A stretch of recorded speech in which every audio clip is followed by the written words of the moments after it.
Por ahí viene, enfadado, claro. Pero este no es Chicho Biryukov. Chicho Biryukov era más ruso y como más pispireto. Yo a los famosos los calo. Vamos, el otro día se subió al taxi Iván Campo y le dije... ¡Iván Campo! ¡Iván Campo! Eso es lo que se necesita, eso es lo que quiere la gente. Lo tengo dentro el spot, lo tengo dentro el spot, in my own. Así que vais a ver lo que hicimos Ignatius y yo en el portal. ¿Es esto lo que queríais ver? Voy a decir una frasecita. ¿Queréis ver esto? Tenemos que tener amor. Tenemos que tener amor. ¿Eh? ¿Liberales? ¿Es esto lo que os gusta? ¿Demócratas? ¿Quién necesita ver esto? Por el amor de Dios. Otra cosa que me di cuenta, todos eran seres pluricelulares. O sea, toda la gente que asistió había, sí. menos Echenique, todos eran seres pluricelulares. El autobús, que era lo que decía, los niños tienen pene, las niñas tienen vulva, que no te engañen. Que no te engañen. Es que ya solo hace falta que lo pilote el autobús Paco Martínez Soria. Yo tengo una cuenta de Twitter, hace unos meses puse un tweet. Puse Juan Echanove, hijo de puta. No sé qué clase de mente retorcida hay que tener. Perdona, dime. ¿Un paso atrás para que se me vea mejor? No, yo creo que la gente prefiere esto.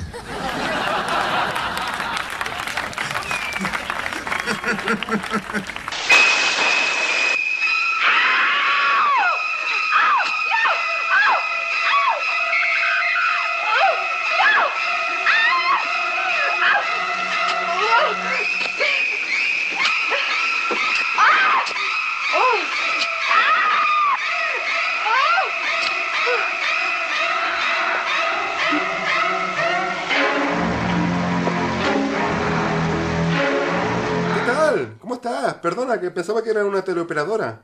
Lo siento. ¿Pero por qué no me mandas un WhatsApp en vez de llamarme? Ya nadie llama, Jimu. Porque es algo breve y he pensado que es mejor llamarte y acabamos antes. El WhatsApp es acabar antes, Jimu. Bueno, ya que estoy te lo digo ahora. Jimu, mándame un WhatsApp, escribe, cabrón.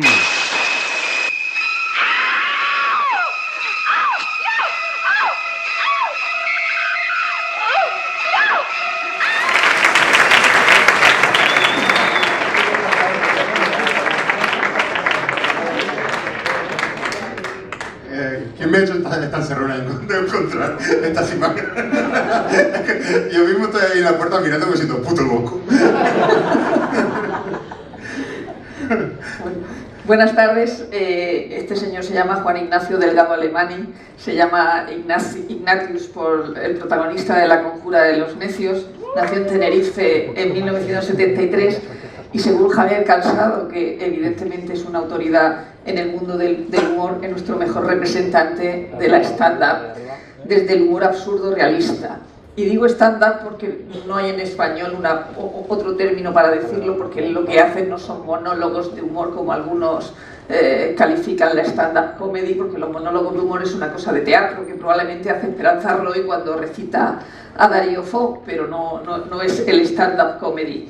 Él, según Javier Cansado, también destruye los límites del humor y avanza y avanza y avanza. Tampoco sabemos qué son los límites del humor.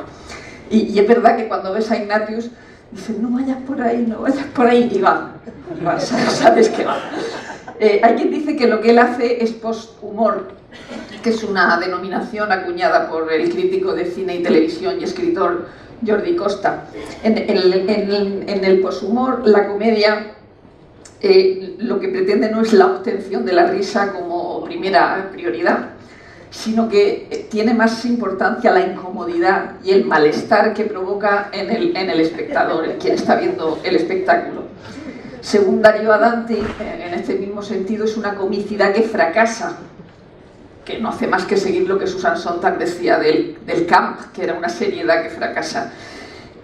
Lo cómico, Ignatius es lo cómico después del Gordo y el Flaco, después de Buster Keaton, después de Jacques Tati, después de Woody Allen, después de Monty Python, incluso después de Paco Gandía y su chiste de los garbanzos. Es un cómico que se sale del redil tontaco y acomodado del humor tradicional, como seguramente todos ustedes saben, porque, y si están aquí es porque les gusta Ignatius. Cuando vemos a Larry David, pensamos que no está diciendo lo que pensamos, sino lo que pensamos que no debemos pensar. Y en eso se parece también un poco Ignatius a Larry David. Saben ustedes que el 1 de octubre pasa una cosa muy importante, aparte de esto de Cataluña, y es que vuelve Larry David con Curb Your Enthusiasm, con la nueva temporada después de un montón de años. Ustedes, y se han visto aquí algunas de las imágenes, conocen a Ignatius Farray como el loco de las coles en La hora chanante, por El fin de la comedia, la serie de 2 temporadas, por La vida moderna en la cadena SER junto a Keke y a David Broncano, por sus actuaciones, los que la hayan visto en sus actuaciones, y últimamente también en Netflix, porque los de Netflix son unos genios del marketing de cachondeo, y entonces ahora que han estrenado la última temporada de Narcos, han decidido que el hijo de puta, hay que decirlo más, debía ser reeditado, y entonces han llamado a Joaquín Reyes, a Ernesto Sevilla y a Ignatius Farray para que digan hijo de puta, hay que decirlo más, aunque no se dice hijo de puta, se dice otra cosa en el lenguaje colombiano. Hay 3 características que probablemente sean anecdóticas, pero que son muy significativas en Ignatius Farray. Una es el grito sordo, que es un tic que tiene desde pequeño. Otra es el all right, y la otra es chupar pezones. He construido el imperio cómico en base a esas 3 patas. Creo que habría que hablar un poco más del Fin de la comedia, que es una serie que se estrenó en 2014 en Comedy Central, que daba un pellizco a Louis, pero también pensaba en Seinfeld, con lo cual volvemos a Larry David, que está escrita por Ignatius, por Miguel Esteban y por Raúl Navarro. Es verdad que la referencia es Louis C.K., es Louis, en el sentido de que es un cómico, el día a día de un cómico con sus hijos, en el caso de Louis C.K. con sus 2 hijas, en el caso de Ignatius en la ficción con una hija, pero a la vez es muy española. Yo creo que más cáustica y a la vez muy libre, o por lo menos parece muy libre. No sé, evidentemente no es lo mismo una cadena generalista que una cadena como Comedy Central, que supongo que otorga más libertad. Pero pese a que la referencia en la televisión, por lo menos, y para la gente que ve ese tipo de comedia sea Louis C.K., yo creo que Ignatius a veces deja a Louis C.K. a la altura de Lina Morgan. Lo suyo va mucho más allá. Este tipo que a veces se confunden con Allen Ginsberg y a veces con Mocito Feliz, aunque yo creo que se lo inventan porque le gustan esas comparaciones, dice una cosa en sus actuaciones que yo creo que definen su universo y sus intenciones, y es: la situación actual es una puta mierda, yo voy a procurar estar a la altura. Este verano, ya voy a dejar de hablar, que lo que queremos es escucharle a él. Este verano yo le decía a unos amigos, un matrimonio, un hombre y una mujer, le decía, voy a entrevistar a Ignatius en el JAE Bilbao, y él dijo, ¡oh, qué guay! Y ella dijo, ese tío asqueroso. Ignatius, ¿tú tienes la sensación de que tu público es más masculino que femenino? Bueno, gracias Rosa por todas las palabras tan bonitas a las que no estoy acostumbrado. Sí, no, la verdad es que sinceramente no considero que mi humor sea sexista, pero sí que yo creo debería admitir que sí, pero de verdad que no es una cosa de la que pueda estar orgulloso. De hecho, ahora estoy más... De hecho, hasta hace poco ninguna chica... me doy cuenta de que las cosas van bien cuando alguna chica también se quiere hacer un selfie conmigo. Digo, hay un muchachito nuevo en el mainstream. Pero admitirás que chupan más pezones de hombres que de mujeres. Sí. Bueno. Incluso contando mi vida real. Sí, no solo ya en la ficción, ya he tenido más relaciones íntimas con hombres que con mujeres. Pero hay una vez que en una actuación subió una señora, ¿no? Sí, fue un momento muy guay. Yo,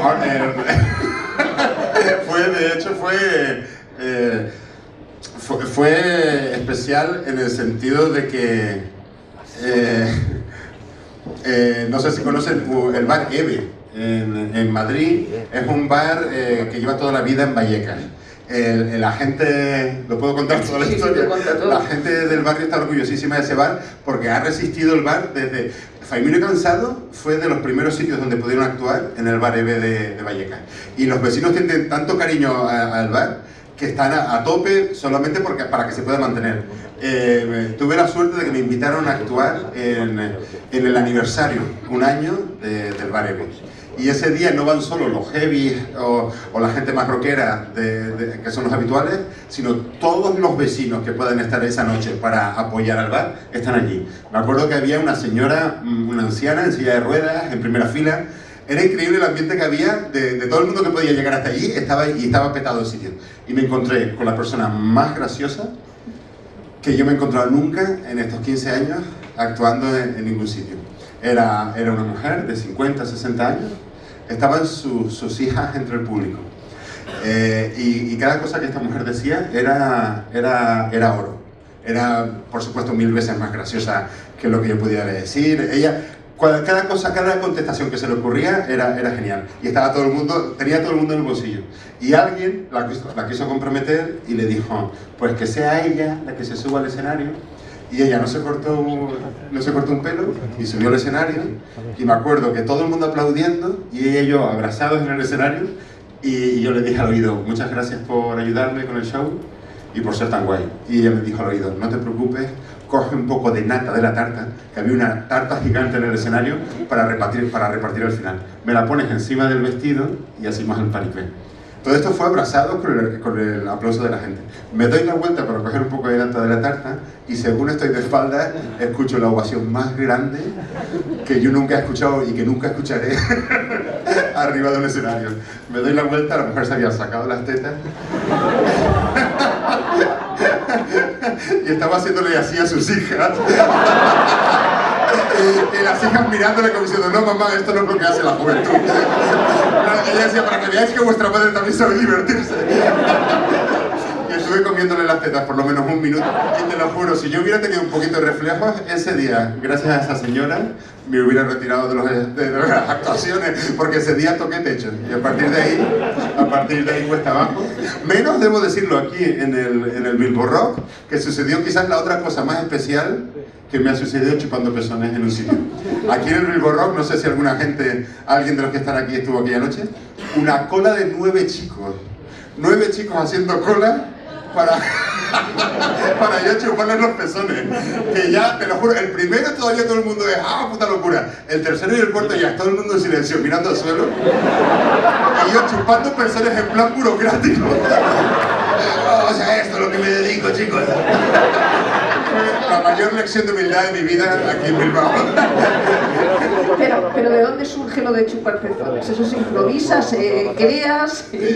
Yo me acuerdo, yo actuaba en un sitio de Lavapiés que se llamaba La Escalera de Jacob, que ese sitio ya no hacen actuaciones ahí.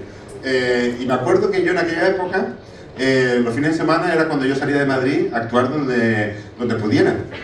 Y se podía hacer fuera de Madrid porque, eran actuaciones que las pagaban bien, entonces lo mejor era actuar fuera de Madrid. Y aprovechaba cualquier fin de semana para salir fuera de Madrid. Pero me reservaba el domingo para cuando volviera a actuar en Madrid. Y yo volvía los domingos ya bastante pasado de rosca muchas veces. Porque a lo mejor había sido ocasión el viernes, los sábados siempre te enredas un poco. Y yo habitualmente los domingos llegaba a Madrid ya sin una noción de lo que era el bien y el mal. Y me acuerdo que fue en alguna... Era un sótano, la escalera de Jacob, el nombre estaba muy bien puesto. Y era como un descenso a los infiernos. Y me acuerdo que en alguna de aquellas noches, y quizás la cosa se torció más de lo normal, ya que chupándole el pezón a alguien, que al principio era más raro que ahora. Ahora incluso la gente se sienta, no digo con la ilusión, pero como flirteando contigo. Pero al principio me acuerdo de actuaciones de yo pedir a la gente por favor que me ayudaran a inmovilizar a esa persona y llevarla contra la pared para yo chuparle los pezones. O sea, empezó como una manera más violenta de lo que es ahora. Ahora ya no es mainstream. Ahora ya pienso que es mainstream. Y fíjate que una vez un cómico inglés me comentó que si buscas chupar pezones antigua cultura celta en Google, te sale lo siguiente, que era una ceremonia, chupar pezones era una ceremonia de coronación. Para el que iba a ser el nuevo rey, la ceremonia consistía en que sus inmediatos súbditos, en señal de sumisión, le chupaban los pezones. ¿Sabes? Entonces, humor antropológico. Uno de tus ídolos y de tus referentes es Lenny Bruce. A él lo detenían cuando estaba actuando, estaba la policía pendiente de lo que dijera, de si decía alguna palabrota, y se lo llevaban. A ti no te han detenido, pero sí te han puesto alguna hoja de reclamaciones, ¿no? Sí, lo sabes. ¿Y por qué? Pues fue también otro de los puntos altos de mi carrera y fue muy gracioso porque eran dos chicas en el Beer Station, que es el sitio donde actúo ahora, y es gracioso porque la gente en caliente, es muy fácil que tú te calientes y digas quiero las hojas de reclamaciones, pero claro, queda muy gracioso cuando una persona está en esa situación, pero luego se da cuenta de que tiene que rellenar cosas. O sea, que parece que no... Hay un conflicto ahí, ¿no? Entre la serenidad que se requiere para rellenar cosas y explicar cosas por escrito y la vehemencia de ¡esto es una puta estafa! Y me acuerdo que eran dos chicas que pusieron que la actuación mía la habían anunciado como comedia.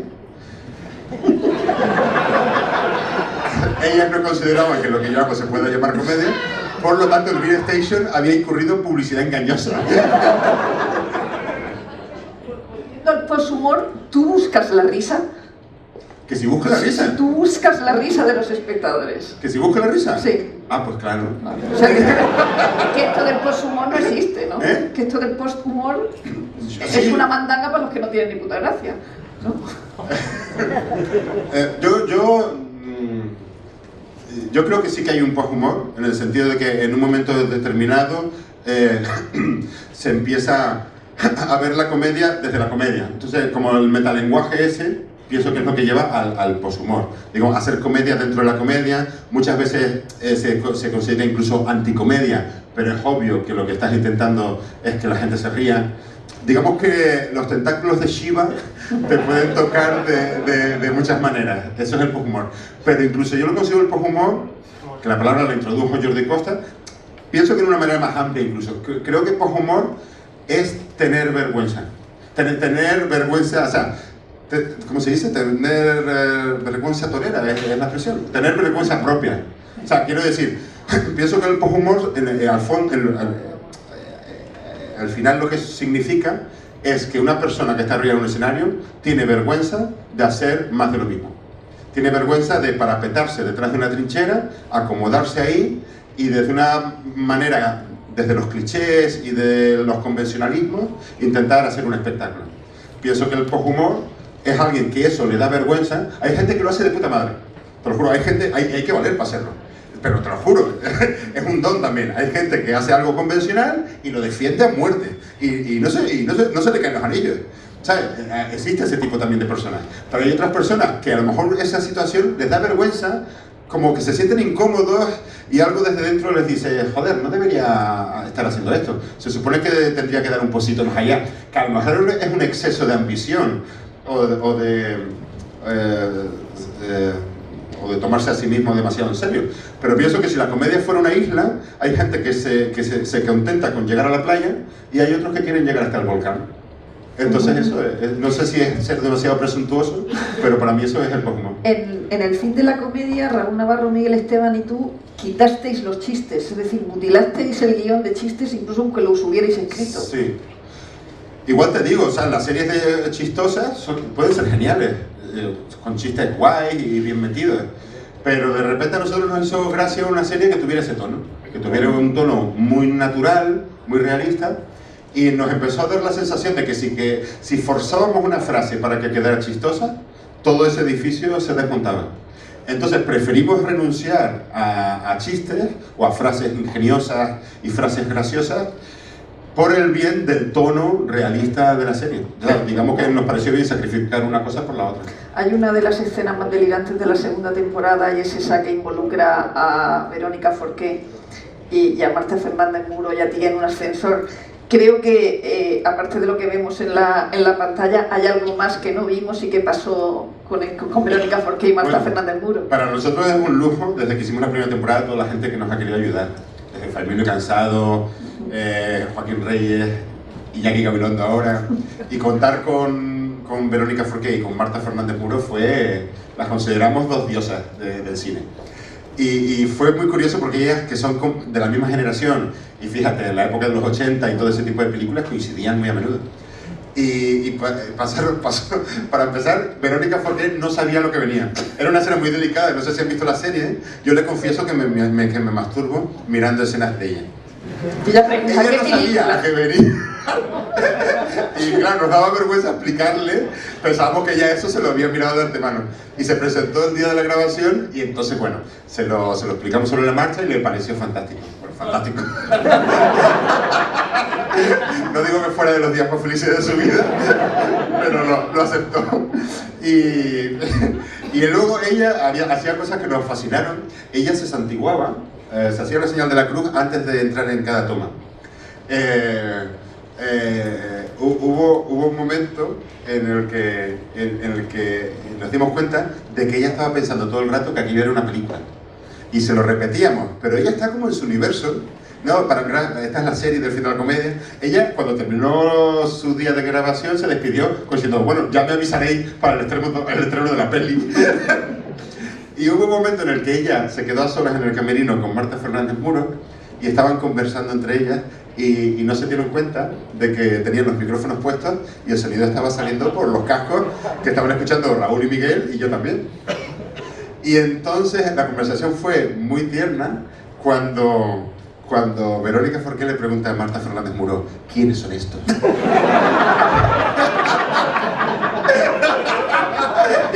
Y Marta Fernández Muro le responde a Verónica Forqué, no te preocupes, son gente de la noche.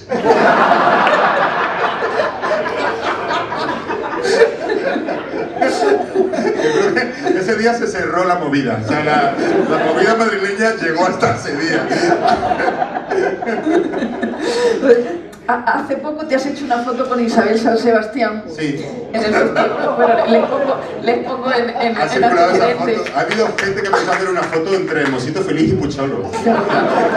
En el Festival de Vitoria, en la clausura, luego hay una fiesta y él había ido a recoger un premio por el fin de la comedia con Raúl y con Miguel. Y luego hay una fiesta y entonces se acerca a Isabel San Sebastián para hacerse una foto como un fan y ella no tiene ni idea de quién es. Como los fans barbudos y de más de 100 kilos habituales de Isabel San Sebastián. Ella me vio con esta pinta y lo primero que fue, uno de mis fans. Parece que los han cortado todos por el mismo. Otro lector de ABC que viene a darme la lata. Hay que decir que Ignatius solo publicó la foto en Twitter diciendo las dos Españas. Fue muy correcto, pero claro, los seguidores no tanto. Y entonces es normal que Isabel San Sebastián se haya molestado. ¿Tienes algo que decirle? Bueno, que le pido disculpas si le puedo molestar algo. Yo pienso que fui correcto porque la foto era desde la simpatía y me parecía gracioso salir los dos sonriendo en la misma fotografía. Claro, ella no, a lo mejor está feo. Yo no pensaba utilizar la foto en principio, simplemente era el momento gracioso de hacerlo y una foto conciliadora además, ¿sabes? Porque a lo mejor yo le tuve en la foto las dos Españas y era conciliador de vernos a los dos. Yo que muchas veces he presumido de ser de izquierda, que luego Pepe Villuela también me adelantó el cabrón, y ahora me queda un hueco político, y ahora me he ido con Isabel San Sebastián. Y entonces fue gracioso, yo puse las dos Españas, pero es verdad que luego cuelgo yo esa foto, y luego la gente sí que empieza a contestar al hilo de esa foto en Twitter, cosas que sí que pueden ser burradas, pero eso ya no está en mi mano. Yo, si fuera por mí, lo bonito hubiera sido que ella y yo nos hubiéramos enrollado esa noche, nos hubiéramos hecho novios y que la pareja formada por Andrea Levy y Nacho Vegas nos mirara con recelo. Como diciendo, pero ya no somos la pareja bipolar del país.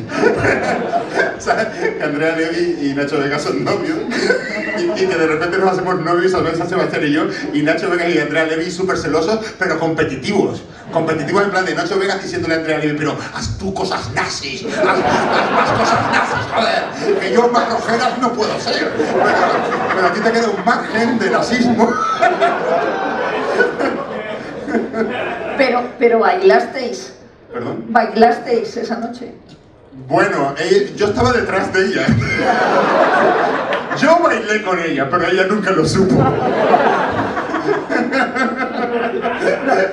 ¿Te preocupa no ofender? Es decir, ¿te quita el sueño alguna vez alguien que se haya molestado mucho? Sí. Y la expresión te quita el sueño es tal cual.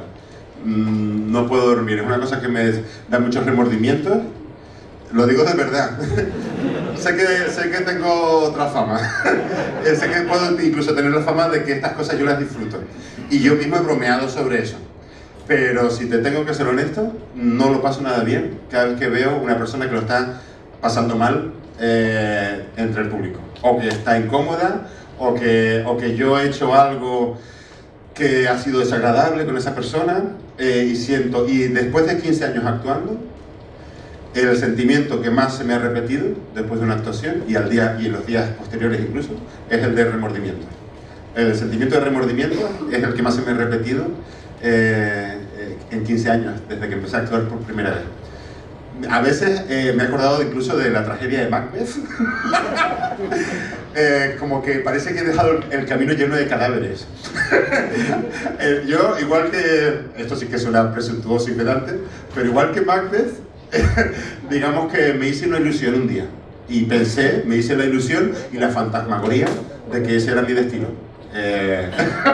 Llegar a ser cómico, porque era mi ilusión. Y la sensación que tengo cada vez que yo falto a alguien, soy desagradable, por carencias mías como cómico. Porque yo sí que admito que quiero llevar la situación hasta cierto límite, pero siempre amparado en la complicidad y en el vínculo de confianza que en mi mente se ha fundado. Pero luego me doy cuenta de que a lo mejor yo me he montado esa película de confianza y de complicidad que no es tal. Y entonces es cuando se rompe la burbuja y yo me doy cuenta de que no, de que de verdad estaba metiendo la pata hasta el fondo. Y ahí me siento muy mal y arrepentido y con la sensación, como te digo, de que he dejado el escenario lleno de sangre. En el vídeo se ha visto lo de Juan Echanove, es decir, también es verdad que hay gente que se molesta más que otro, es decir, lo de Juan Echanove es casi como eso que decía Aranguena de que hay de tu área polémica con Iñaki Gabilondo, ¿no? Es decir, en tu caso con Juan Echanove. Pero, por ejemplo, Leonor Watling nunca se ha quejado de que hable de su chochito, ¿o sí? Ah, pues no. Es verdad, igual debería tirar por ahí. Claro, me van cerrando puertas y Leonor Watling es verdad que me dejó su puerta abierta. A lo mejor el futuro de la comedia es hablar del chochito de Leonor Watling. Ahora que hay tanta gente que se siente ofendida porque se considera una comunidad, ¿cómo se llama? Pertenezco a una comunidad desfavorecida. Entonces, claro, esa gente se ampara de que existen esos grupos para sentirse ofendida, pero el chochito de Leonor Watling puede que sea el camino. Pero ¿y con Juan Echanove quedaste bien al final? ¿Si quedé bien? Sí. Nunca nos hemos encontrado en persona. Algún día me imagino el que se pone una máscara de payaso de IT y saca un bate de béisbol. Pero tú has contado alguna vez que él fue responsable de que unas actuaciones que tenía en el Teatro de Bellas Artes no se llevaran a cabo, ¿no? Sí. ¿De verdad? Me enteré de eso de rebote. Ya te digo que a lo mejor hay otras personas que esto se lo puedan tomar mal, pero te lo juro que no me sentó como nada malo, no me sentí... Yo lo siento, te lo juro, es que es un sentimiento... Yo me amparo en un día coger a lo loco el Twitter y poner Juan Echanove hijo de puta, me amparo en la gratuidad absoluta de decir eso. O sea, no conozco a esa persona, no sé cómo es. Luego sí que me han dicho que es un poco hijo de puta.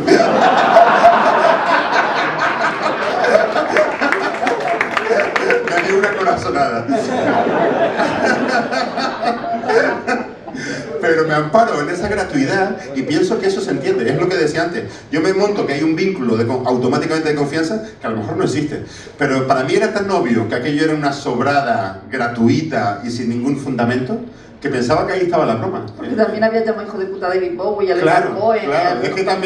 claro. Yo en aquella época era así, era David Bowie, hijo de puta, Leonard Cohen, hijo de puta. Ha pasado el tiempo, el único que ha sobrevivido es Juan Echanove.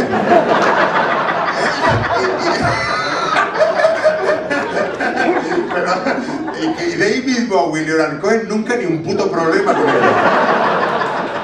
Y el único que se quejó, y David Bowie se fue a la tumba como un señor.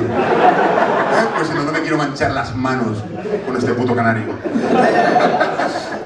Yo lo siento, pienso que con el tiempo se ha entendido un poco de que cuando la gente me conoce, yo creo que se dan cuenta de que realmente yo no me considero una persona que tenga esa maldad, como diciendo ahora te voy a machacar. No soy de esas personas. Puedo caer en ese rol, como te digo, pierdo los papeles arriba del escenario, noto que estoy perdiendo los papeles y me pongo nervioso y me sale ese mecanismo defensivo de soltar cierta agresividad. Pero eso lo único que significa es que no doy la talla como cómico arriba del escenario. Otro de tus referentes es Richard Pryor, que decía que tardó 15 años en encontrar su voz. ¿Tú has encontrado la tuya? Yo pienso que no, por lo que te digo. Sinceramente mi sensación es que no me sale bien. Y estoy alarmado porque ya han pasado 15 años. Se supone que está a la frontera en la que un cómico ya empieza a sentirse guay. O por lo menos en el caso de Richard Pryor.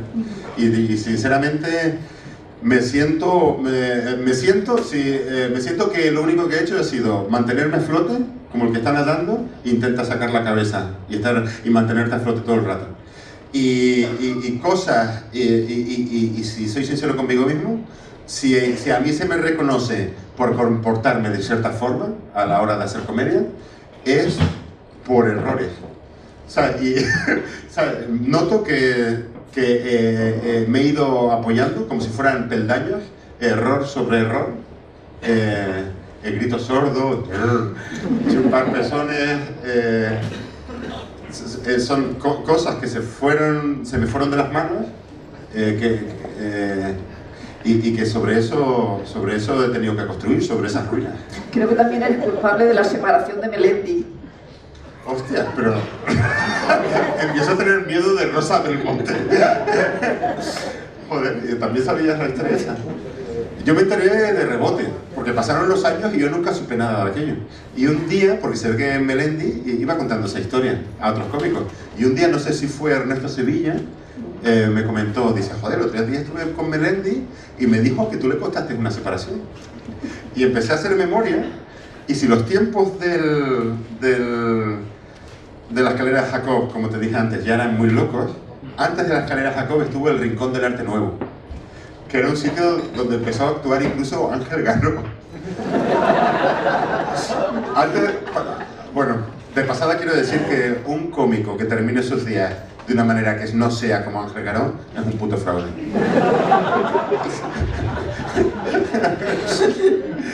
En el Rincón del Arte Nuevo yo actuaba con Pollito de California. Actuaba a las 5 de la mañana. Ah, qué buena hora. O sea, a lo mejor a las 5 de la mañana te entraba una despedida soltera. A lo mejor la hora normal de actuar era a las 5 de la mañana. Y a esa hora, una noche entró Melendi con una chica que se ve que ella era su mujer.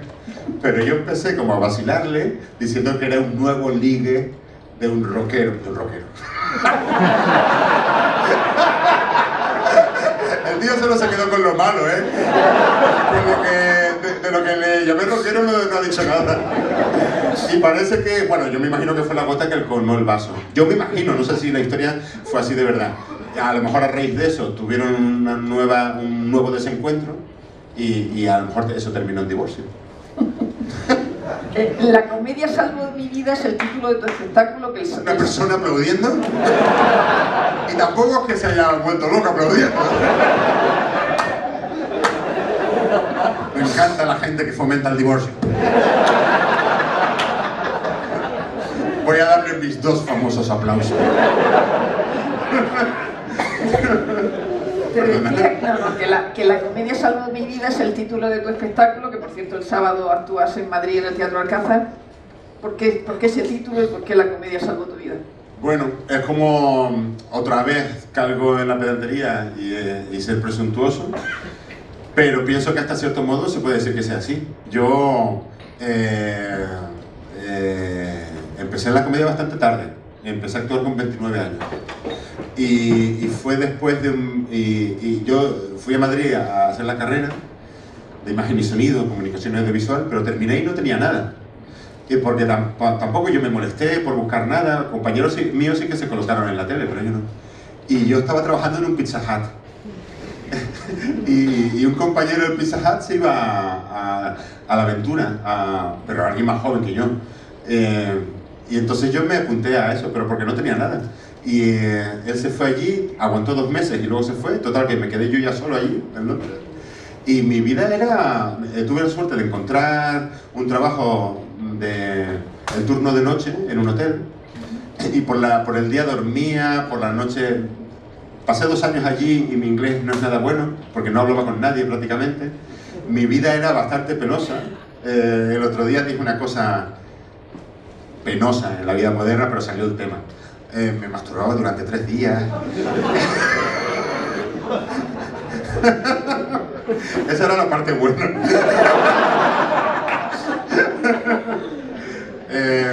Fíjate que yo hace poco fui con mi novia a Londres y descubrí Londres. Porque es que yo ni salía de mi habitación. El hotel donde yo trabajaba me daba una habitación en el mismo hotel para quedarme. Y es que yo no salía de allí. Y fueron 2 años metidos en una cueva. Y para lo único que yo salía era porque me dio por ir a un comedy club que había cerca y que yo, antes de empezar a trabajar, iba al comedy club y luego a las 11 de la noche empezaba a trabajar. Y eso fue lo que a mí me dio algo a lo que agarrarme para cuando volví a España después de 2 años, tener algo en la cabeza que a mí me apeteciera dedicarme a algo.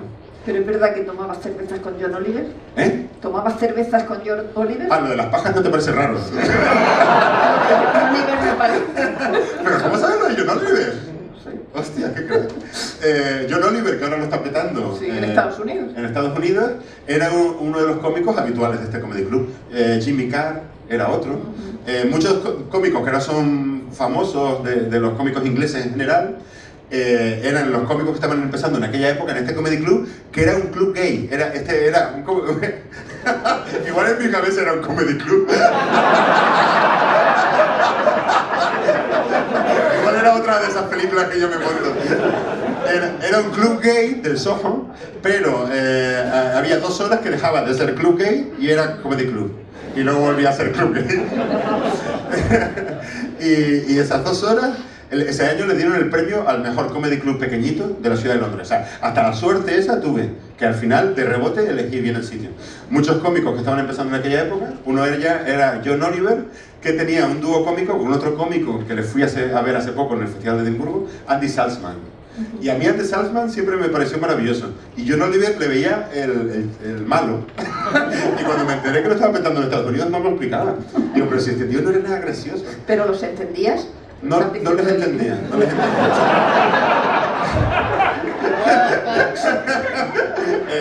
De hecho, la dueña del comedy club un día vino a hablar conmigo para ver quién coño era el tío peligroso, que le iba todas las noches, no se reía porque no entendía, se tomaba un par de cervezas y se iba. Y yo le dije, I'm sorry, I don't understand, but I like this. I like this. Le expliqué como que a mí aquello me gustaba, aquella atmósfera, aunque no entendiera los cómicos. Y ella me empezó a hacer mitad de precio. Cuando yo le conté esto, te lo juro, dice, vale, pues tú a partir de ahora paga la mitad de la entrada. Y al final acabaron siendo los únicos colegas o la única gente con la que yo hablaba eran ellos. Como me veían siempre, me vacilaban, alguna vez me pidieron si me podía subir al escenario, no para actuar, sino para hacerle una pequeña encerrona. Me acuerdo una noche venía una cómica de Nueva Zelanda y me dijeron, sale tú a presentarla y que ella se crea que tú eres el maestro de ceremonia. Como diciendo, a ver qué cara pone de la mierda de sitio donde venía a actuar. ¿Sabes? Yo hacía con ellos bromas y luego sí, me quedaba a tomar un par de cervezas con ellos, con John Oliver, con Andy Salman me acuerdo de hablar más. Yo a John Oliver le intentaba evitar. Justo los 2 cómicos que me caían mal han sido los 2 que más han triunfado. Pues Jimmy Carr tampoco nunca lo tragué. Y al final han sido los 2 que más nos han petado. Y entonces volviste a España diciendo quiero hacer esto. Volví a España, como ya A mí, por ejemplo, Fermín y Cansado siempre fueron una inspiración. O sea, la primera vez que yo me subí en el escenario fue para imitar a Cansado. En el Instituto de Granadilla Buena, el pueblo mío del sur de Tenerife, era una cena para recaudar fondos para el viaje de fin de curso. Y a mí se me ocurrió hacer de Cansado a otro chico con el que nunca había intercambiado ni una sola palabra. Le dije, ¿quieres hacer de Fermino? Y él dijo que sí. Entonces él hacía de Fermino y yo de Cansado. Y por eso pienso que a mí siempre se me había metido ese gusanillo de pensar, algún día quiero formar parte del grupo de gente que hace este tipo de cosas. Pero nunca me lo tomé en serio, como cuando volví de Londres. Cuando volví de Londres era ya una situación de contra la espalda y la pared. O sea, mi vida era tan de mierda que fue una bendición en el sentido de que no tenía nada que perder. O sea, yo no soy una persona cobarde. No tengo coraje, no tengo esa valentía para tirar para adelante, o no soy, ¿cómo es la palabra esta que se dice ahora? Aserverativo, ¿no? ¿Cómo se dice? Asertivo. No soy una persona asertiva, no tengo determinación. Me tuve que llevar a mí mismo a una situación lo suficientemente de mierda para que no tuvieran un plan B. Y gracias a eso fue lo que me hizo reunir el coraje suficiente para tirarme a la piscina y empezar a actuar. Tuve la suerte de que entonces estaba empezando el Club de la Comedia, Paramount Comedy. ¿Tú te he leído alguna vez que la creación en España de la stand-up es una cosa absolutamente artificial? Sí. Es decir, que se creó de una manera artificial y prefabricada. Eso no es malo. Quiero decir, aquí no había stand-up comedy, se pueden buscar precursores, ¿no? Como Manolo Vieira en Canarias, Pepe Rubianes en Cataluña, Gila incluso, pero no había el circuito de stand-up comedy que hay en otros países. Y aquí se creó de una manera artificial por el Club de la Comedia. Los que dirigían el Club de la Comedia en aquella época, y más o menos en paralelo se creó el canal de Paramount Comedy, tuvieron la idea de introducir el stand-up comedy, que ni siquiera se empezó a llamar así, ya se les ocurrió el nombre de monólogos cómicos, y se introdujo como el que introduce con una inyección un virus. Y te lo juro, algún día se tendrá que estudiar, porque me parece un fenómeno que en 15 años que han pasado, no hay pueblo de España que no haya tenido su bar donde hayan hecho monólogos cómicos. Quiero decir, nació de una manera prefabricada, pero también fue una bendición eso, porque rápidamente se propagó como el fuego, como la pólvora. Y de repente se convirtió en algo que era una especie de moda, y la gente le empezó a gustar, y se convirtió en un fenómeno. Pero nació de una manera artificial, porque en todos los sitios donde ha nacido el stand-up comedy, en Estados Unidos se puede decir que fue en los 70, de una manera muy contestataria, y en Londres, en los 80, siempre nace el stand-up comedy de una manera contracultural, contestataria socialmente y mayormente de izquierda. Nace como una manera de decir, yo también puedo hablar y esta es mi manera de pensar. Ese riachuelo se va reconduciendo hacia una escena mainstream. Digamos que todos los cómicos que empezaron a hacer comedia de una manera tiradísima en Estados Unidos en los años 70, Steve Martin era un porreta, Robin Williams era alguien que tenía problemas con su familia. Toda esa gente que empezó de una manera muy arrastrada es la manera natural de empezar. Es gente que está contra las cuerdas y de repente ve un sitio donde puede subirse a decir cosas. Todos esos acabaron siendo estrellas. En el caso de Steve Martin, de Robin Williams, de Eddie Murphy, estrellas del mundo del cine. Y todo ese proceso culmina en el stand-up comedy con Jerry Seinfeld. Jerry Seinfeld de repente ya no pertenece a ese tipo de gente. Jerry Seinfeld es alguien admirable, es un genio de la comedia, pero ya no es el mismo tono que había en los 70. De repente toda aquella escena alternativa y underground encuentra una vía de escape en el mainstream. Digamos que también se puede hacer un paralelismo con los cineastas de los 70. Si todos los cineastas de los 70 empezaron de una manera muy alternativa, como Scorsese, Coppola, Robert Altman, todo ese poco Spielberg. Digamos que el Spielberg de la comedia es Jerry Seinfeld. Entonces, esa es la manera natural. En Londres empieza igual en la época del thatcherismo, con grandes recortes sociales, empieza gente a hacer comedia de una manera social y política. que luego ya no necesariamente tiene que ser política, sino simplemente subirte ahí y contar lo que te dé la gana, pero empieza a ser así. Y aquí nació justo al revés. Aquí en España empieza como algo mainstream ya de por sí, un programa como el Club de la Comedia de máxima audiencia, en horarios de prime time, y eso se va reconduciendo, es como si hubiéramos puesto la carreta delante de los bueyes, se va reconduciendo a una comedia alternativa. De repente empieza a haber cómicos más alternativos, cómicos más personales, cómicos más distintos, y hay un grupo de gente que les acaba apreciando más a ellas que una comedia más convencional, más cliché. Y además nace, es decir, una parte injusta, y es con actores que están interpretando guiones que no son suyos y cuyo nombre nunca aparece en la televisión, es decir, nunca se sabe quién ha escrito esas cosas. Sí. Injusta, pero me imagino que yo he hablado también con gente que estaba en el programa del Club de la Comedia en aquellos años, tampoco había otra alternativa, porque no había el único cómico que a lo mejor en aquella época ya estaba haciendo stand-up comedy de una manera más pura, a lo mejor era Alfredo Díaz, y pocos más había. Fueron gente que empezó a encontrar ese camino. Y a lo mejor no tenían ni siquiera cómicos a los que recurrir, y se les empezó a recurrir a actores que interpretaran. Claro, que es una manera también muy bastarda de hacer stand-up comedy, pero igual no había otra manera.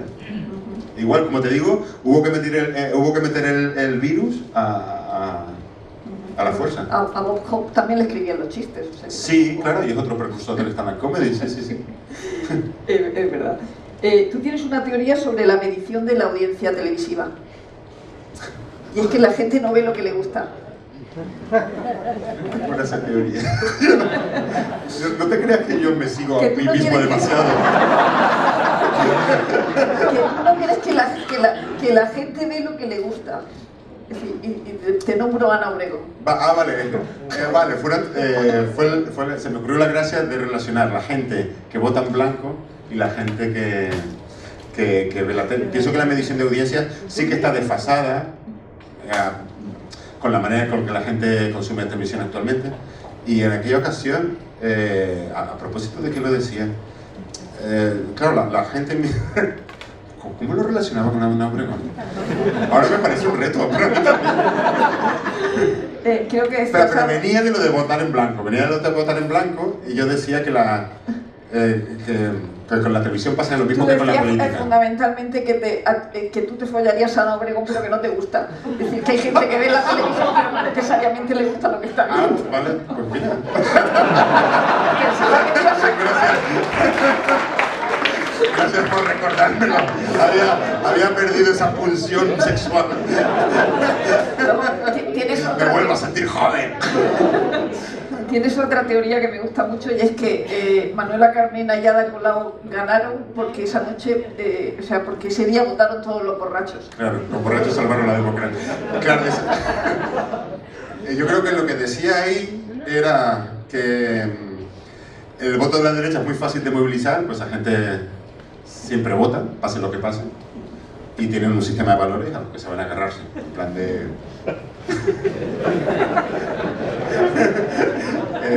en plan de ir a misa, cocaína, votar, que te club.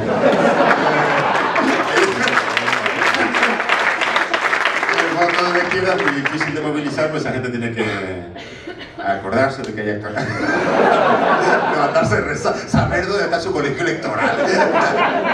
Y aquel día, me acuerdo, y esto fue verdad, amigos míos mandándome mensajes por WhatsApp diciéndome: estamos en el after haciendo tiempo. Si hoy en día Manuela Carmena es alcaldesa de Madrid y Ada Colau de Barcelona, fue gracias a la gente que votó de empalmada.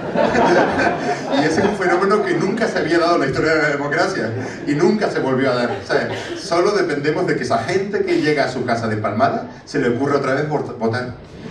Este país depende de eso para dar un giro a la izquierda. ¿Tú has contado alguna vez que votaste a Podemos en la segunda... no me acuerdo, pero en unas generales? Solo he votado una vez en mi vida. Voté en las segundas elecciones generales, estas últimas que hubo, y voté a Podemos. Pero es verdad que... En lo cual a Podemos no le favoreció, porque yo estaba por Twitter, ¡venga, Manuela Carmena! Y había gente de Podemos pues diciendo, con tanto entusiasmo. Y yo, ¡Simón Bolívar! Pero no es verdad que fueras con guayabera, ¿verdad? Y con Sí, una arepa. eso sí fue verdad, me hice una foto. Voté en el colegio electoral que había en la Plaza 2 de Mayo de Malasaña, en Madrid, y voté con una guayabera puesta, que es la camisa típica de Venezuela, y con una arepa en la mano. Que también es como muy típico venezolano, y me hice una foto, porque claro, existía en aquella época, ahora aquello, claro, se ha disuelto, pero en aquella época, me imagino que de una manera muy intencionada, muy malintencionada por parte de la derecha, se empezó a mover la historia de que si salía Podemos nos íbamos a convertir en Venezuela. Y el rollo es que hay gente que pica con esas mierdas. Pero yo soy de las Islas Canarias, ¿sabes? Para mí eso no es una amenaza real.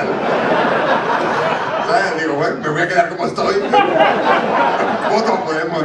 Pero además votaste a Podemos gracias a Esperanza Aguirre, ¿no? También. No voté a Podemos por Podemos. Yo soy bastante miserable en muchas cosas y en esta también en particular. Voté a Podemos de rebote por una frase que le escuché decir a Esperanza Aguirre. Esperanza Aguirre, también se acordará mucha gente, dijo: esta gente representa una amenaza para el sistema democrático occidental, tal y como le conocemos, y te juro que yo no sabía a quién votar. Y cuando Esperanza Aguirre dijo eso, yo pensé, joder, igual sí, igual sí que hay alguien que me representa. Bueno, en todo caso tú eres una estrella ahora. Es decir, volviendo a Netflix, ahora mismo hay una sobreproducción de vídeos y de programas de stand-up comedy americanos. Es decir, está el propio Seinfeld ahora, Louis, el protagonista de Master of None, hay muchísimos. ¿No te han propuesto a ti hacer un programa de televisión para Netflix de una actuación, es decir, la grabación de una actuación? No. ¿Esa gente en qué está pensando? ¿Qué problema hay aquí? No, la verdad es que no. Yo creo que es bonito, como decía antes, que han pasado solo 15 años, y es bonito sentirte que con todos los compañeros has formado parte de esa generación, digamos, de cómicos que empezamos todos en aquella época. Y es bonito, como te decía, que vamos cubriendo todas las etapas que son naturales en su momento en Estados Unidos o en el Reino Unido, porque el stand-up comedy es un género de comedia anglosajón, ¿sabes? Y digamos, ha empezado en España desde hace poco, pero vamos cubriendo todas las fases naturales. O sea, aquí también tenemos a Dani Rovira, igual que ellos tuvieron su Eddie Murphy. O sea, muchos cómicos. Eddie. Quiero decir, es para estar orgulloso de que aquí también cómicos que empezaron de la misma manera que todos los demás, acabaron siendo estrellas de cine, acabaron como Joaquín Reyes grabando un especial para Netflix ahora. Nosotros con Miguel Esteban y Raúl Navarro tuvimos la suerte de hacer la serie del fin de la comedia. ¿Sabes? Digamos que David Broncano petándolo, el Leitmotiv, que y yo también con él ahí en el programa de radio. Digamos que es bonito que esas pequeñas células que empezaron actuando en los bares, que algunos ni siquiera tenían cobertura, han pasado a la primera trinchera de la industria del entretenimiento.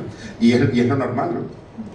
Pero por inercia, o sea, por fuerza generacional, es como esa ola empieza a llegar a la orilla. O sea que Joaquín el Rey es el primero, pero probablemente llegará. Ojalá haya más cómicos que acaben grabando sus especiales en Netflix. Sería lo natural. Igual que sería bonito, y cada vez se da más, que haya cómicos españoles que vayan a actuar a México o a Argentina. Yo me acuerdo cuando estaba en el Comedy Club de Londres, de repente, pues lo que te dije, venía una chica de Nueva Zelanda que no tenía que ser una estrella, sino que es el circuito natural de comedia. Alguien de Nueva Zelanda de repente decide ir a actuar a bares por Londres, luego a lo mejor se va a actuar a Las Vegas, por bares también, y hay ese circuito. Y pienso que es natural también que nosotros, con el tiempo, pues también digamos, si hay suerte, y sería bonito, ¿no? También de decir, voy a actuar a México. O aquí Malena Pichot y Charo López, dos cómicas argentinas, que cada vez que vienen a Madrid llenan todas las salas donde van a actuar. O sea, y es bonito que empiece a haber ese intercambio y ese circuito. ¿Y hay alguien muy interesante ahora mismo en ese circuito? Malena Pichot y Charo López son dos cracks, te lo juro. Y en Estados Unidos y también en el Reino Unido empieza a pasar que si muchas veces pensamos Y esto ha sido también una especie de debate, como digamos, ¿por qué no hay tantas chicas? ¿Por qué no hay más chicas que hagan comedia así? Y de repente te das cuenta de que quizás ahora mismo las mejores son las chicas. Tanto en Estados Unidos como en el Reino Unido y en Argentina, estas dos chicas son sensacionales. No sé, igual que en su día fueron los negros, ahora las chicas.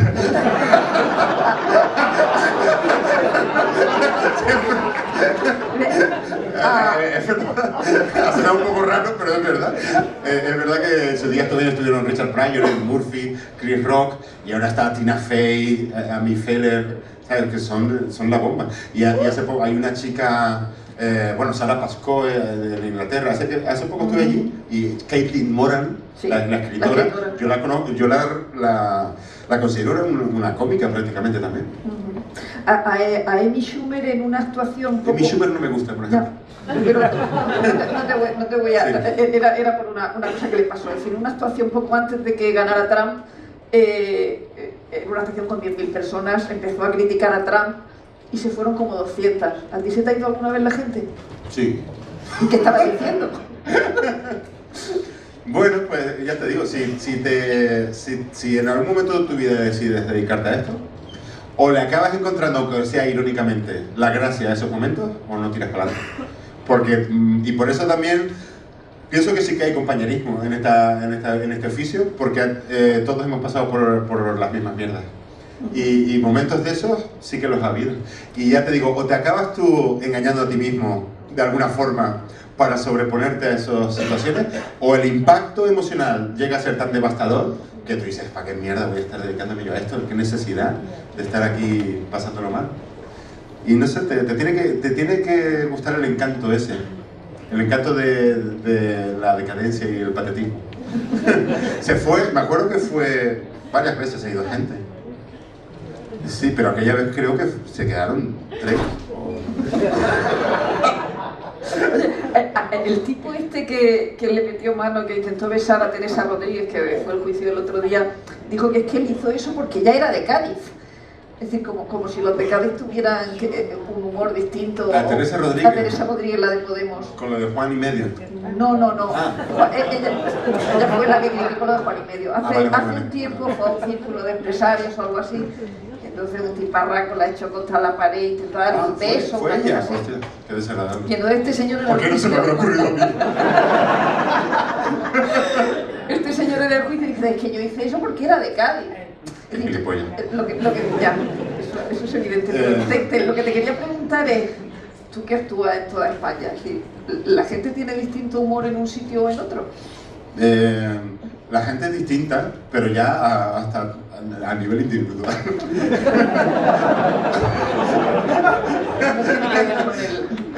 No tiene que ver con las identidades. Siento decir esto en una sociedad tan endogámica como la vasca, pero existen los individuos. No sé, es verdad que la gente en cada sitio es normal. Es normal, ¿eh? Es distinta. Pero una actuación, o por lo menos esa es mi sensación, puede salir bien o mal en cualquier sitio. No necesariamente por actuar en un sitio tiene que salir mejor. Depende de ese vínculo que se cree y como te dije antes, hay mucha gente que se ofende y a lo mejor no tienen tanto motivo, pero un cómico puede meter la pata perfectamente y no es bonito. O de repente, por lo que sea, no sale bien la actuación. Pero por ejemplo, vosotros os metéis con Murcia y en Murcia os le hace mucha gracia. En Murcia, sí, pues sí que te diría que en Murcia, en concreto, sí que pienso que hay gente, tú eres murciana además, sí. Pienso que hay gente que tiene esa libertad para reírse de sus cosas sin que les entre ese remordimiento de, a lo mejor lo tienen en otras comunidades, al dar ese paso, tienen el remordimiento de igual me estoy poniendo en una situación inferior o igual estoy degradando a mi gente. Y pienso que es un valor tener ese sentido de la comedia respecto a las cosas propias. Y en Murcia sí que se da especialmente. Nosotros en La Vida Moderna bromeamos mucho con Murcia, pero porque al saber eso o al notar esa sensación, tú te envalentonas más todavía. Y porque sabes que a esa gente es imposible ofenderla. Siempre te van a dar tu lección. No es como tus compatriotas canarios, ¿no? Sí, Eso pues que fíjate, sale en la serie. a los canarios yo hice aquello de desnudarme en Buenafuente y tuve muchos problemas. Bueno, problemas. Había gente que decía, no eres un buen canario. O, de repente yo me bajé los calzoncillos en Buenafuente, en Leitmotiv, ni se vio nada, porque automáticamente pusieron un plano súper lejano, que yo creo que si hubieran tenido un dron que sobrevolara Madrid, hubieran pinchado esa cámara. Pero mucha gente canaria, este hombre no nos representa. Sí, pues fíjate, me sentí mejor acompañado en Murcia, por ejemplo.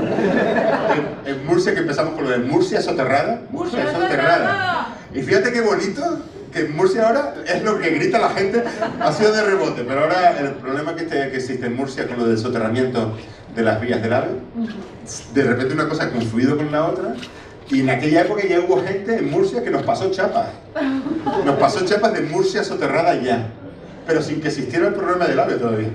O sea, era como, de repente ha sido muy bonito, y en la vida moderna, dentro de poco queremos ir a hacer el programa a Murcia, precisamente. Soterrados. A soterrados, sí, en un búnker. Oye, volviendo a lo de Netflix de hijo de puta, que hay que decirlo más, supongo que te han pagado mucho más en Netflix cantando esto ahora que cuando lo hacía en Laura Chanante, ¿no? Hay mucha diferencia de ceros. Sí, sí, porque esto además era publicidad y se suele pagar también más. Y claro, hombre, si lo mides en cuanto a esa cosa, pues sí, es verdad que se ha notado mejoría. Sí, fue bonita la idea. O sea, muchas veces puedes hacer publicidad y quedar mal, pero no nos lo pareció en esta ocasión. O sea, desde Netflix nos dijeron que esto era publicidad, que esto era una promo para narcos, y de repente a nosotros mismos nos hizo gracia hacer la canción con vocabulario de insulto sudaca. Entonces, cuando tú mismo le encuentras la gracia, no es lo mismo que si hicieras la publicidad de otra cosa. No nos dio la sensación de que estábamos haciendo algo que nos estuviéramos vendiendo de mala manera. Creo que Joaquín Reyes, cuando te vio en El fin de la comedia, se sorprendió de que supieras actuar. Como sí. el que tenía allí como el loco de las coles sin hacer mucho. Sí.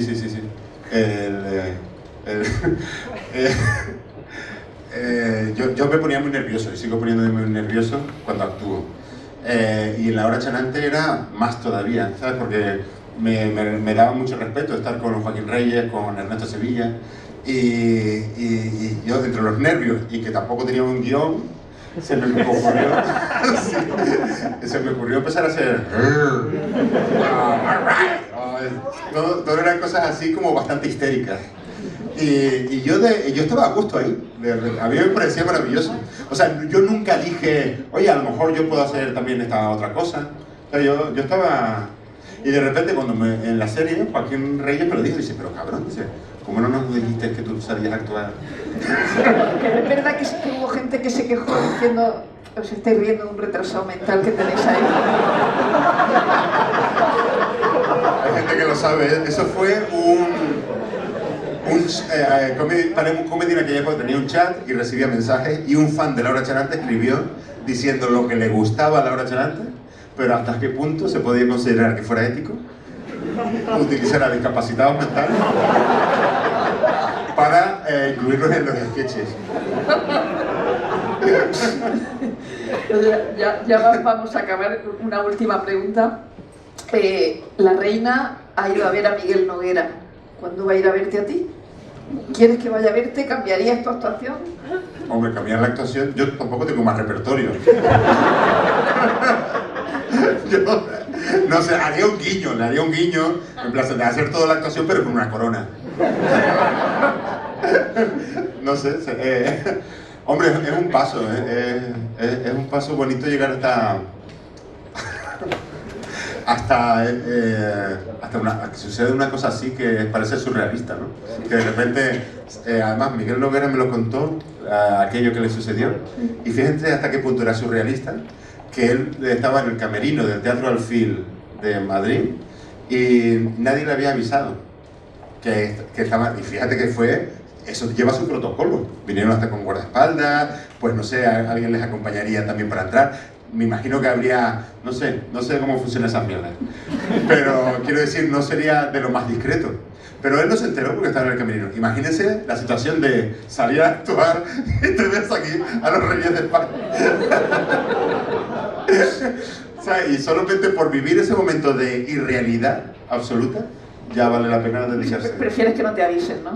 Yo, Sí, va. sí, sería bonito vivir eso, claro. Bueno, que vaya la reina. Que te imaginas que salgo a actuar y me encuentro con Juan Echanove, Leonor Watney, Ana Obregón, Cárdenas, Arévalo, Dani Martínez del Canto del Loco. Parecería... Me sentiría como el personaje de La Naranja Mecánica, que las alía muy gordas en la primera parte de la película y luego en la segunda película todos los palos se los lleva a él de nuevo. Me gustaría que me hicieran una encerrona así. Bueno, creo que no hay mejor manera de cerrar esta conversación que la de los que skinheads así. no te la sabes, ¿no? ¿Cuál? La de los skinheads. La de los skinheads no, pero puedes contar. Es que veía que sabacabas cosas. ¿La gente sabe lo de los skinheads? ¿No? ¿Lo puedo contar? Sí, claro. Es que serían cosas que me sorprendía que me comentaras, porque no las he comentado yo demasiado, pero digamos que si en 15 años me ha pasado una cosa especial, no fue lo de que vinieran los Reyes a verme, sino que vinieron a verme unos skinheads. Y yo, había uno muy borracho que se subía al escenario, nos acabamos peleando. De pegarnos. Yo perdí los nervios también. ¿Como con Monedero? Como con Monedero, que esa es otra. Con Monedero que salió en el programa de No te metas en política con Facu Díaz. Y hay un momento de la entrevista que está censurado. El que la vea, hay una parte de la que no se puede ver. Hubo un momento de la entrevista que yo tuve durante 5 minutos a Monedero. Como un monedero.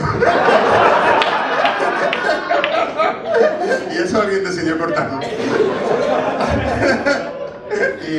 Y lo que se dio en aquella ocasión, fíjate que era el día del Halloween, era una locura, porque de repente estaba yo actuando, la gente muy de fiesta, no era el público habitual del bar, pero la gente hasta con máscaras de Halloween, y de repente entraron unos skinheads, que sí que eran skinheads, no iban disfrazados, muy borrachos. Había uno que estaba más borracho que el resto de sus colegas skinheads, y se subía al escenario a empujarme, a coger el micrófono, a soltar sus mierdas. Yo me puse muy nervioso, empezamos a pegarnos, la gente no se para y yo seguí actuando. Y alguien del bar se lo llevó, pero el dueño del bar, aparte de separarnos y llevarse al skinhead con el que yo me estaba pegando, avisó a la policía, porque no se sabe muy bien esta gente de que puede ir. Vino el grupo Centauro de la policía, yo ni sabía que existía. El grupo Centauro es el grupo especializado en tribus urbanas. Vinieron con cascos y con porras, posicionados en la calle San Vicente Ferrer de Malasaña, por todas las esquinas. Aquello era muy desproporcionado. Mientras yo estaba actuando en el sótano y la policía posicionándose en las calles. Pero antes de que llegara la policía, pasó la cosa más grande que a mí me han contado, y todavía se lo pregunto porque sigo frecuentando ese sitio. Oye, ¿de verdad que anoche pasó aquello? Y él me lo sigue diciendo. Dice, sí, fue lo que escuché. Mientras llegaba la policía, el dueño del bar había avisado a la policía, pero se queda al lado del grupo de skinheads que ya estaban en la planta de arriba del bar, pegando la oreja disimuladamente a ver qué movimiento veía. Y dice que escucha la siguiente conversación. Con el que yo me pegué, él estaba intentando convencer a sus colegas de venir todos otra vez abajo y pegarme entre todos. Y dice que les dice, al que hay que meterle es al que tiene las gafas tipo culo de botella y la barba muy grande. Y dice que el otro skinhead le responde, o sea, que el tío además va de loco de las coles. Te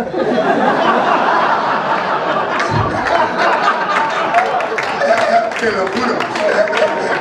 Como diciendo, qué pena que el destino... o sea, como diciendo... Fue fantástico. Como diciendo, lo que le molestaba a ese hombre no era ya tanto que su colega que se hubiera estado peleando con alguien, sino que en ese sótano hubiera un impostor usurpando el papel de su admirado loco en las coles. Y ahí te haces la idea también de lo que era el público de la hora charante en aquella época. Y del mensaje secreto y neonazi y de ultraderechas que hay detrás de la canción de Hijo de Puta, quiero decirlo más.